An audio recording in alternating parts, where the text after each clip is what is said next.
কয়বার ফটো তুলছে, কয়বার ইয়া দিছে, কোনো সরকার কোনো খবর নাই।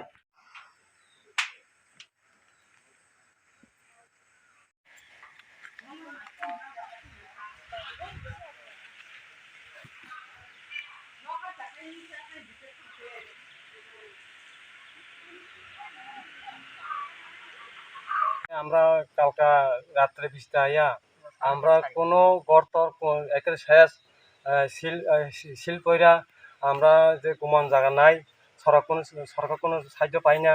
আমরা খুব কষ্টর দিকে কষ্ট আমরা থাকছি।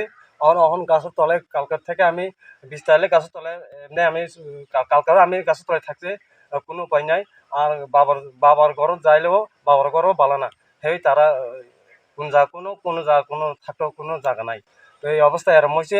আমার নাতিন আছে, বউ আছে, সব আছে কিছু, তারা হয়তো ঘুমাইতে পারছে না, মানে এমন অবস্থা।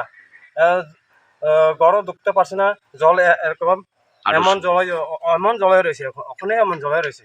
এটা কি 1-1.5 মাস আগে যে শিলাবৃষ্টি হয়েছে তখন ক্ষতিগ্রস্ত হয়েছিল? হ্যাঁ হ্যাঁ হ্যাঁ। আপনি ক্ষতিপূরণ পাইছেন না? না, পাইছি না। এবার চলতেছে 1.5 মাস বা 2 মাস, কেউ পাইছে, আমার পাইছি না। সরকার কোনো সব কেন্দ্র আসি এখানে, রংমালা তহসিলদার আসি, তোমার তোমার কি বেশি কষ্ট, তোমার বেশি ক্ষতি হয়েছে না? হ স্যার। তো তারা ফোন আবার ছবি তুলছে, এখন তুমি ক্ষতিপূরণ পাইব, শুধু ছবি তুলে, কোনো কাগজপত্র চাই না। কাগজপত্র আসেনি এটাও জিগাই না। কাগজপত্র চাইলে তো আমি কাগজপত্র সব কিছু দিতে মিলিও, সব দিই না। আপনার নাম কি? বিজয় দেববর্মা। এই জায়গাটার নাম কি? এই জায়গাটার নাম সরস্বতী পাড়া।